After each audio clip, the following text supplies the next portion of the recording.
Hi guys, this is the Voice of the People. My name is Clarissa, your host, Vice President of the People's Coalition of Connecticut in ETV, East Haven.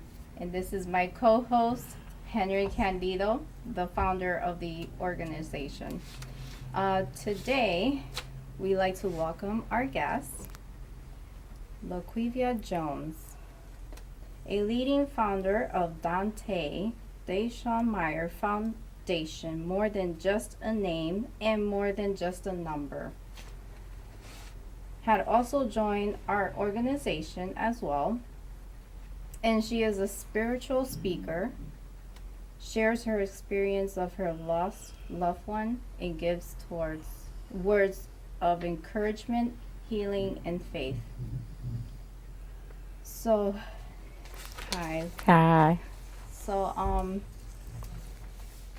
I am very sorry for your lost one, and I would, if you could be able to share some of your story of how you created your organization and the situation that happened with your loved one. In 2020, I lost my youngest son, Deshawn. He was killed at a friend's house on Quinnipiac Avenue. In 2023, I lost my oldest son to gun violence. He was also killed on Grand and Poplar in New Haven. So from the loss of my younger son, started me to come out more for the young people, and I felt like I couldn't save my son, so maybe I could save somebody else's kid. And by talking to them, explaining to them the different ways that this has impacted my life, my daughter's life, my grandkids' life, and our lives as a community, as a whole. Never thinking that 3 years later I was going to lose my oldest son the exact same way. So I felt like I had a job to do. God wasn't giving me this tragedy for nothing. It's something that I need to do. Before the loss of my kids, it was just like, me and my kids' friends, and, you pray for the kids in the community and around you. It's just like your little circle. Not really the provocative type of person or the go out person. So by losing my kids, it made me come out, because this can't keep happening. This can't be life. Growing up, I seen a lot of deaths.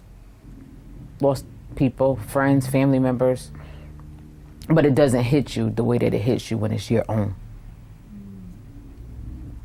The reason for my children's foundation, more than just a name, more than just a number, because at the time of their death, right, it's just a name. It's just another gunshot victim in the city of New Haven. They're just Dante from wherever, Deshawn from wherever. And that goes on for a few weeks, maybe even a month. After that, the community is on to the next death. They're a number. Homicide victim number 1. Homicide victim number 2. They become just a number. When these kids are like, okay, they were from the Hill, they were from the Ville. It's a number. It's a name, right? Mm-hmm. They were more than that. These were my kids. One loved football. One loved his family. He loved life. These were the kids that helped me. These were the kids that made me be the person that I am today. Mm-hmm. Because I couldn't fail my kids. 2 and 3 jobs sometimes, because I had to make sure my kids were okay. At one point, my youngest son could pray for you and tell you, like, hear from God and pray for you, and just the sweetest person would go to the nursing home, loved life, loved his friends. But the streets and society doesn't know that. They just look at him, another name, another number, another victim. So that's why I came up with they're more than just a name, and they're more than just a number. There's so much more than that. They held so much more in our families. You know, people only look at it as it's just a homicide victim. No, this is a disaster. It has a trickle effect to this. So that's where I came up with my organization, their foundation. And last year was my first time doing something with their foundation as I came out with it. And it was, my son loved Christmas. Even at 18, he still had his list, and this is what I want, and this is what I want you to do. And, you know, I would give them money so they can go and make sure their sister had something, right? And they would give me these cards or whatever. But Christmas was like his big thing because he knew we were going to eat good, we were all going to be together. That was just his thing, right? So this Christmas, I got together and I had asked for families, that unfortunate families. One from my grandson's school, so that way he can see that your father's name is doing this. And then one from just a stranger. It came from a DCF family, right? And I asked them for their Christmas list. I don't care what they put on that list. And I asked people to donate. And whatever the donations that I got, we did that Christmas. And then some of it was my own money I had to put to it. But like one person wanted an iPad, Beat headphones, clothes, sneakers, and just to see the joy on their face that not only did you get your Christmas list, but we went above and beyond your Christmas list. You know, kids with the doll babies, the baby alives was on the list. We did their entire Christmas. And if there was a mom in the house or mom and dad, we didn't leave them out. I gave them gift cards. So it was like, okay, this Walmart is for you. This is for you. Like, you know, this is a Christmas gift from us to you. And just to see these kids so happy on Christmas that, no, they didn't have some of the stuff up there, but we went extra because it was like, okay, this is Christmas.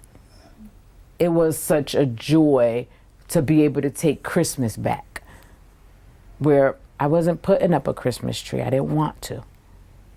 I knew the real meaning of Christmas, but it was snatched from me because I don't have my kids. I have a daughter and I have grandkids, but this year I was able to give it back. Football season is starting. My youngest son was the biggest. Football was his thing. October, Monty, the pink towel and the pink socks and the pink mouth thing because it represents Cancer Month. He loved football. He was a freshman in high school playing varsity football. So it was, okay, I'm going to sponsor 2 kids to play football this year. And football for little kids is expensive. It's starting at $300. But I was able to do that. So that's where the foundation comes. And then I'm hoping that, you know, we get more money and we'll be able to sponsor more families and possibly add on more things that we can do, not just Christmas and football, just to be there for our community and be able to see like their name lives on in a positive way. They're not just a gunshot victim. We can help. Yeah, it's amazing how you take that from negative to positive, helping others. And Christmas, and you know, it's like the most depressing time of the year. Like, I know that when I go into like the social medias, like Facebook, there are people that also lost their loved ones, and their loved ones are not there with them at that time. But you could turn it into positive, like what you're doing, giving and, you know, helping families. So basically, those are the things that bring you the comfort and the peace. I wouldn't say that. God brings me the comfort and the peace. Then my daughter, then my grandkids. Giving back, gives me back a piece of what I was robbed of. So I have to go to God first, right? Because when I first lost Deshaun, I almost lost my mind because I was so stricken by grief. I went through a period of time where I was in denial. He's not gone. There's no way that I lost my son like this. I'm a person that fought for my kids. There's no way. You know, I was there. I made my house a safe haven. You could come to my house. There's no way I lost my son like this. So, by me not putting my trust and my belief in God, it almost caused me to lose my mind, because tragedy, when you don't deal with it, it deals with you. Like, I literally would hear my son's voice. That wasn't good for me. Then it became anger. But I don't have a right to be angry. Whoever it is, somewhere along the line, somebody dropped the ball with them too. It could have easily been tables turned and my son could be a murderer. What would I want? I would want somebody to have mercy on my kid, because regardless of what, he's still my kid. I always used to tell my son, my youngest son, he'd get in trouble. And I used to tell people, right, wrong, or indifferent, he's my son. Right? Because when us as a people, we have a tendency that when people are doing good, we're cheerleading. Yeah, that's my boy. That's my family. But when they're bad, it's like, I don't know them. You don't want to be a part of that. Why? Because they're shaming you. They're shaming your name. They're making you look bad. When my son used to get in trouble, I used to be like, you still represent me. I would be praying that he would change, because I didn't raise you that way. I didn't train you to cut up. I didn't train you to act a fool. Was I the best mom? No.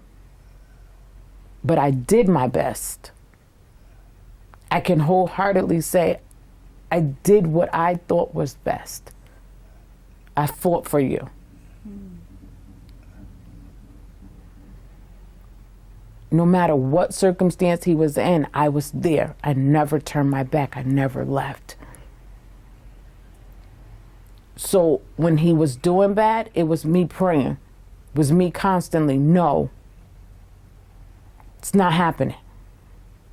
When I had to correct, I had to correct. When I had to be the one to call the police and say, come get him, I had to do that. Because why? That's still a part of that love. It's called tough love. Some parents, they want to turn a blind eye. I didn't know my son was in the streets. I didn't know my son was doing this. I didn't know my son was doing that. Yes, you did. Or you didn't take the time to be a parent. See, sometimes you got to be the bad guy in a situation.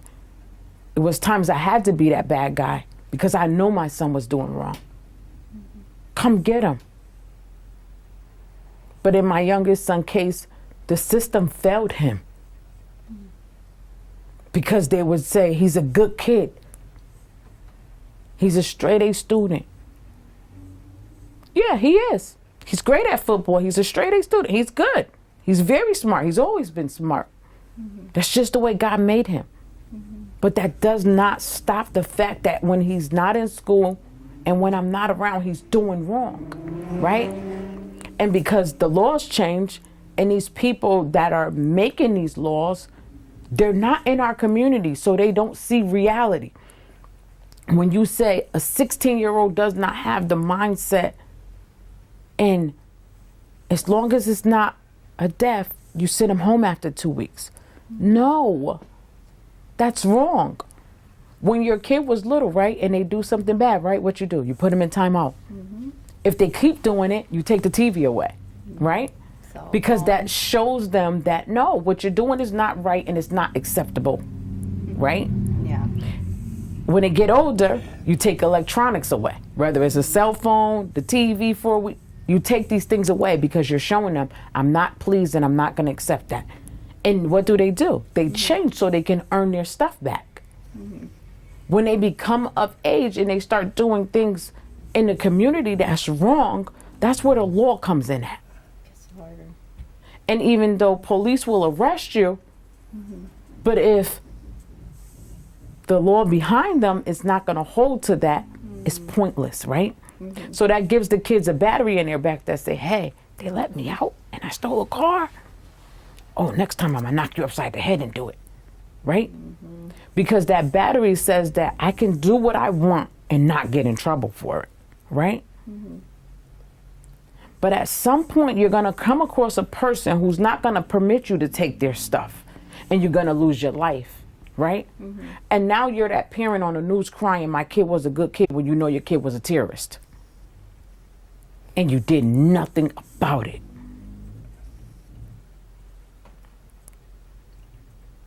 One of the things I can honestly say is, even in my tears, when my son acted a fool, I did something about it. Whether other people liked it or not, I did it.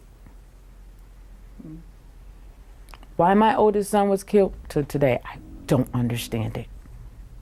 That's one death I don't understand. He wasn't like the oldest one where it's like street. No, he wasn't like the younger one. So it's like, why you kill him? Why you take his life? But I've learned that I can't dwell on that, because dwelling on the whys will destroy you. Only thing I can do is pray that God would touch their heart, whoever the shooters are, whoever was involved, that one day God would touch their heart and they would have a heart change and turn themselves in so they can be accountable. Nobody can ever give me justice for either of my sons, because you can't give them back to me. That's justice to me. You can give me some sort of accountability, but even that, I don't look for it. If that's what God wants to do now, then that's what God does. But it took a long time for me to get to that place of saying, it is what it is. It's so hard because it's like, like you said, the justice does not do anything about it. And you have to leave everything in God's hands. Our system is broken, right? And we all know that. Yes. It's just a fact. Our system is broken, right? And until we put things back where they're supposed to be, it's going to remain broken, and it's going to get worse and worse because things are not in order, right? It's just like when you go to a job, there's an order. We're fully grown, but we still have to be accountable to somebody. Yeah. These kids are not accountable to anyone, right? Because they know the system, and in their eyes, the system says, I can do what I want. As long as I stay under 18th, I'm good, because they're going to let me out. But then when they get 18, they get shell shock. Because now the system wants to hammer them when you could have fixed it when they were younger. Yes, absolutely. I recall a time, my younger son, he stole my car. And I was livid.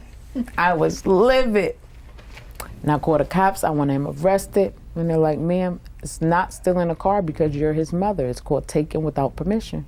Nothing they can do about it. What? It's livid. So I go and I report him to the system. I'm heated. By them not doing anything, that was the start of putting a battery in its kid's back that I can steal cars. Right? Had they arrested him and done something about it, because of his makeup, you would have stopped him in his tracks. Because one, my son was a kid that have OCD, so he has to take multiple showers, right? You can't do that in June. You can't do that. You got to sign times when you're locked up. Of course. So that would have stopped him in his tracks, right? Two, he doesn't like being in spaces like that. That gives him something to say, I'm never going back there. Right? But they didn't do that. They let it accelerate. And I recall a time when he was in his stolen car.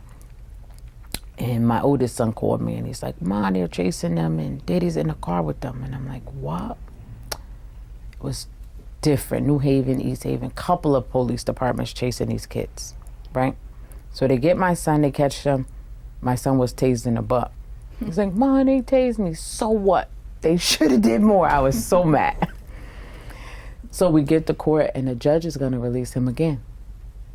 And I'm livid. No. I'm not taking him home. I'm not doing it. This is ridiculous. So I remember telling the judge, when my son ends up in a body bag, I'll blame you. Because you're not doing your job. At this point in his life, he's too old to be disciplined by me. He needs a reality check. And that's the only thing that's going to get him to see himself. I don't know if that scared the judge or what. He turned to my son, he said, "You got keys? Give it to your mother." Made my son empty his pockets. Gave me all the stuff. And they took him that day. It's the first time they ever held my baby accountable. My son was away for a few months. And he kept saying, "Mom, never coming back." That's all I ever wanted y'all to do. Give him a reality check that this is not acceptable. Never coming back. "Mom, when I come home, I promise I'm going to get a job. I'm going to do this. I'm done." Needless to say, my baby came home back to my old son that I had before the struggle. He had his little Wendy's job and he slipped his little 50 under the door. "That's for you." He was so much better. "Ma, I'm going over here. I'm going over there." And he would actually be where he said he was going to be. He was changing. That's all I ever asked him to do, was give him accountability. Needless to say, time had ran out for my baby though, because 2 months later, he was killed. And it's like, it's horrible. It's horrible to be in that position. Henry. Yeah, you know, it's funny that you mentioned it because I guess you heard, or they just passed a law in the state of Connecticut that if you're 14 years old, a police officer can't put handcuffs on you. Okay? I didn't hear about that law. All right, but it just got passed in Hartford. And I went to 3 different police departments and asked if I can see the records, and it's public. And one had 8 14-year-olds that committed an adult crime, and the other ones had 4 and 6. All right. Now, if you do an adult crime, I'm going along with what you're thinking, you should do Adult time. So you're saying to a 14-year-old, you can do what you want, and you're not going to be put in handcuffs. But then you're not doing anything for that child. no. But then you have to think about it, right? That same 14-year-old says that in his mind, because you have to use your brain to act just like a 14-year-old, right? If they're not going to handcuff me and they're going to turn me over to my mom, I'm going to keep doing what? I'm going to keep doing it. Right. But then when it knocks on their door, right? That same 14-year-old that you released back into the community 5 or 6 times, right? Now picks up a gun and takes your loved one's life. How do you feel? That's my. Or that same 14-year-old gets behind a car because he can't drive and he crashes into your mother or your loved one, and that person is paralyzed, or worse, that person dies, do you still want that law passed? No. Where had you held that 14-year-old accountable, I'm not saying abuse that 14-year-old, but held him accountable that says this is not acceptable and it won't be tolerated. Exactly. Right? Right. It's just like how all three of us is on this stage right now, right? And Henry steps into a hole, right? And he falls and he's down. Are you gonna go behind him and step in that same hole? No. Me and you are gonna have common sense because that's the way the human brain works. I'm gonna go around this hole. So if they held that kid accountable, his friends and everybody that sees that now says, hold on. They're sick of us. They're not playing no more. Let's stop this foolishness. Because if you think back, right, stealing cars has always been a thing. Right? Back in the day, I was in my middle school. Any year you think about, stealing cars has always been a thing. Yeah. But it used to be adults stealing cars so they could strip it for money or whatever, right? But then when they would get caught, people would stop because they understood the law was going to be upheld even if something is stealing a car, breaking into a car, right? Somewhere along the line, our law passers, our governors, our judges, everybody got out of communication. They're no longer in sync together, right? It even used to be a thing where I was younger, they would have juvenile detention right across the street from where I lived at, on County Street, right? And that's where you go. They had the long lanes. You act up, you go there. You're too old to get a spanking, you're too old to be disciplined. This is where you go. And reality says, I don't want to be away from my family. I don't want to be told when to go to bed and when to get up. What the legislator don't realize is you're doing more harm than you are doing good, right? Yeah. Thank you. Thank you. Yeah. Because guess what? That same 14-year-old can accidentally take a life, meaning I just wanted to joyride. I did it so many times before. My friends did it so many times before. We joyride. And you guys just send us back home. You let us sit for 2 weeks and then you send us back home. Right?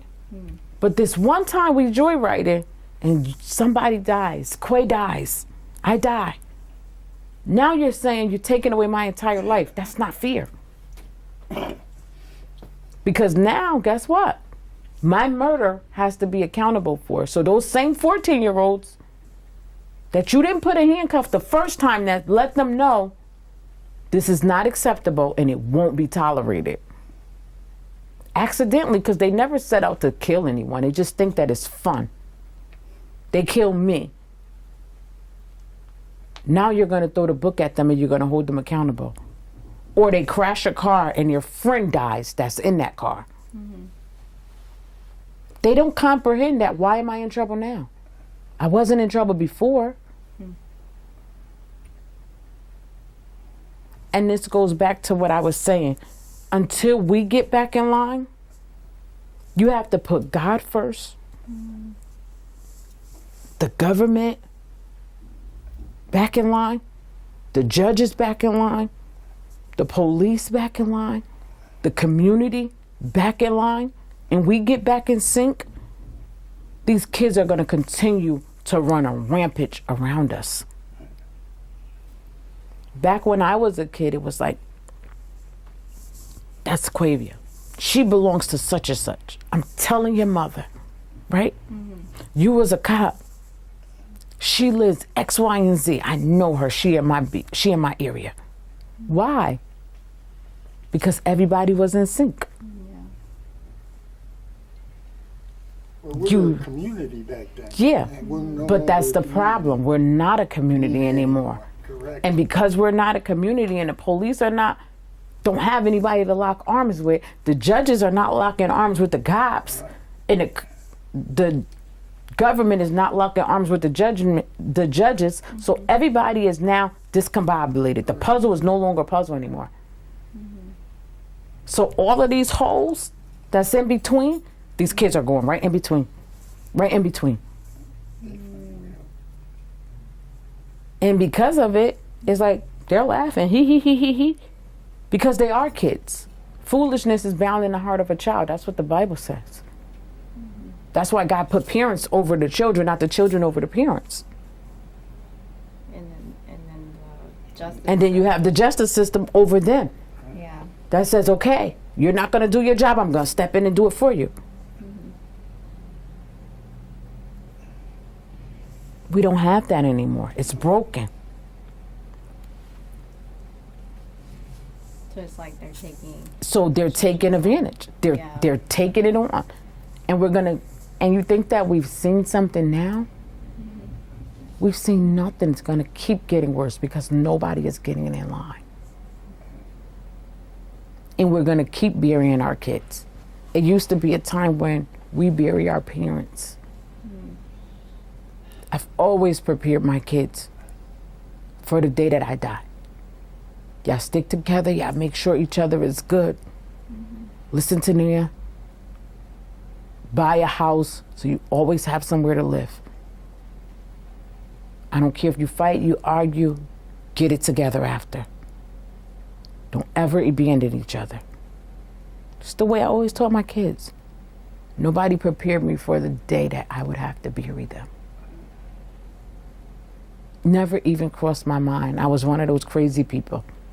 God won't take my kids because he knows how much I love them.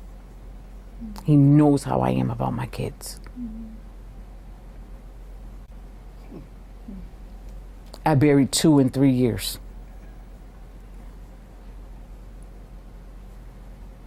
You know, we need more people like you. It's very difficult to come out and talk about this.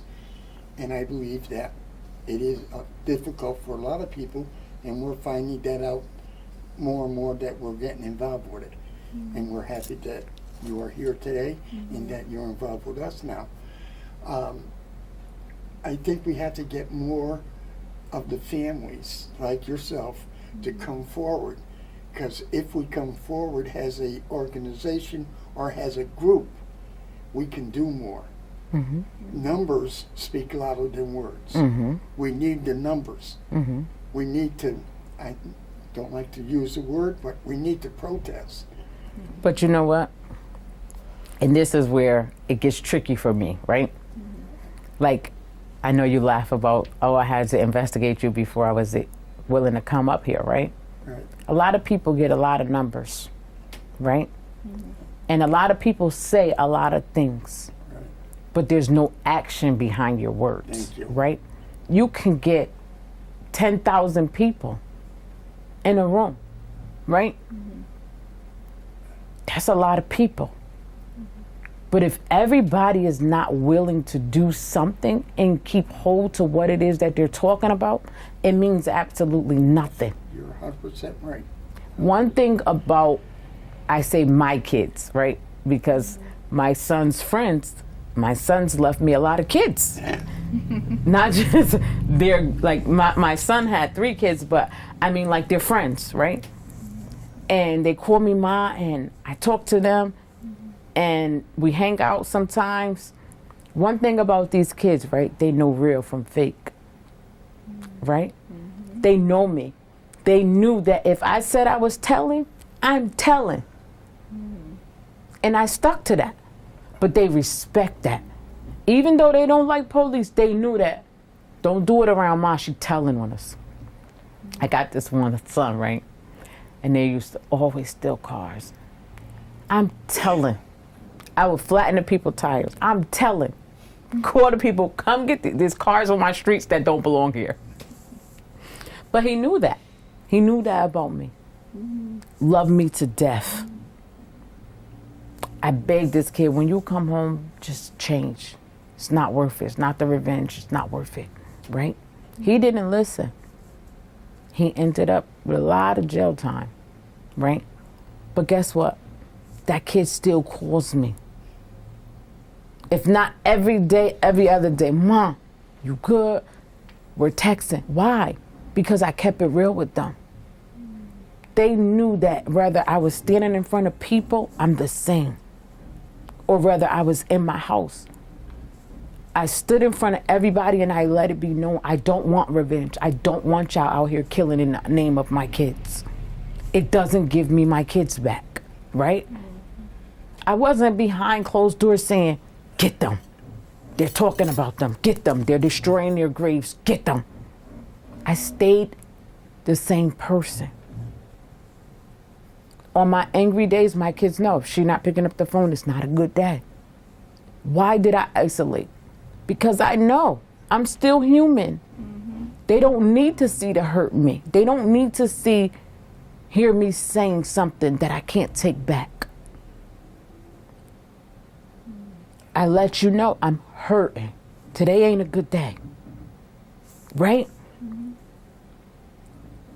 They see the human part of me, but it doesn't give me just because today's a good day don't mean that my word change. I still don't want vengeance. Good day or bad day. In my heart, I could say this is not fear. This is not right. But I can't inflict that on these kids when I'm screaming, no, change. No, we can't keep doing this.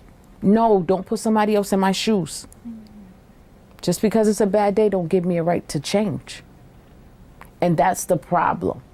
So many adults say one thing out their mouth, but behind closed doors is something totally different. These kids don't respect that. So many people say, oh, call me. If you need me, I'm going to be there. And then you call, you don't answer the phone.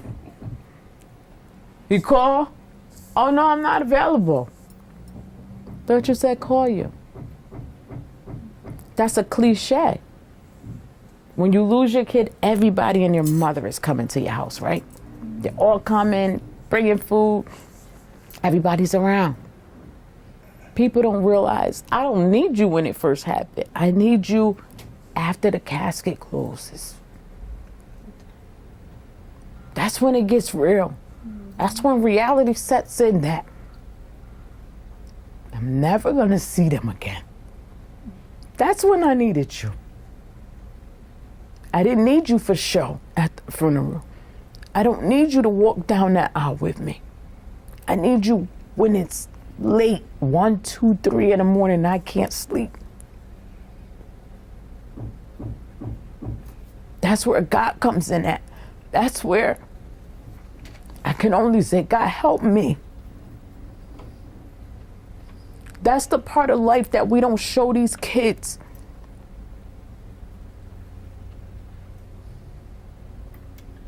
Yeah, they put their friends' t-shirts on for a while. Yeah, they think that by disrespecting someone else's grave that's representing their friends. Yeah, they think by picking up a gun that I vindicated my friend. But nobody tells you that when you have to sit in that 4x4 cell for the rest of your life, that it's only mommy that's gonna come for those 20 years. It's only the ones that really love you that's gonna put money on your book and make sure that you're okay. Your friends are gonna do it for a couple of years, but life for them is gonna go on. They stop answering calls. They stop sending money. My son had 3 kids. You think people go and say, oh, let me get them a few outfits. School is gonna be starting. His 2 youngers are entering kindergarten this year, right? You think people say, oh, what size uniform they need? Oh, you know what? He used to adore his son. Pop plays football. Let me go watch him play football. Those same people that'll put on a t-shirt for you, forget your loved ones. Those same people that filled up a church, forgot about his sister.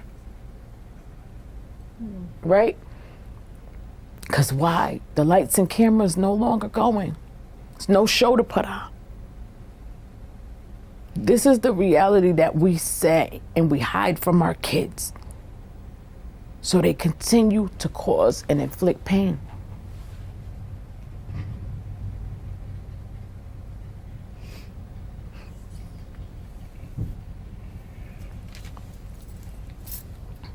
You know, I'm sorry, I got so emotional. You know, when you said that nobody's there for you, when that casket closed, and I'm so sorry.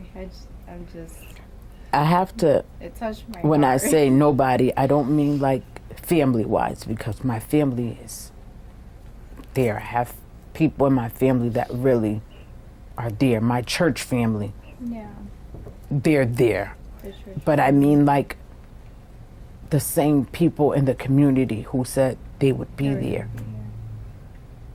Those same friends that my son would do things for. Where are you?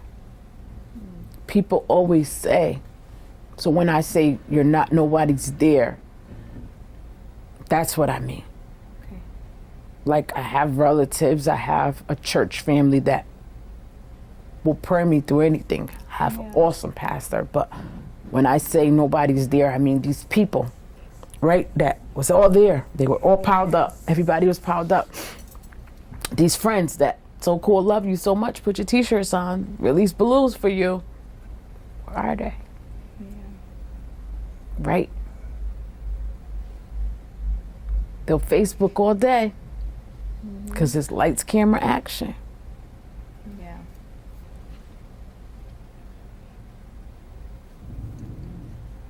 So, you know,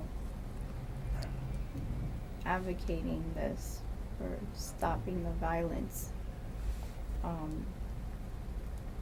do you think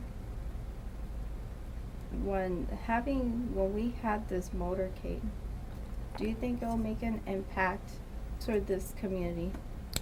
I feel like the motorcade, right, just like anything else I do, right? Mm-hmm. If one person changes their mind, it's a job well done, right? Mm-hmm. It's just like with anything that we do. Somebody might receive it, other people may not. It's just another motorcade. So when we did the motorcade, it's more so like we're bringing awareness and hoping and praying that one person will say enough, right? Mm-hmm. One heart will change and say, I don't want to be in that person's shoes, right? One heart will say, you know what? I know what happened to Dante. I'm going to go and talk to the police, right? That's what my hope that when we did the motorcade, that touch, just one, right? If it touched two, great, awesome. But just one. It's just like when we go to the things with Project Longevity and I speak to those people.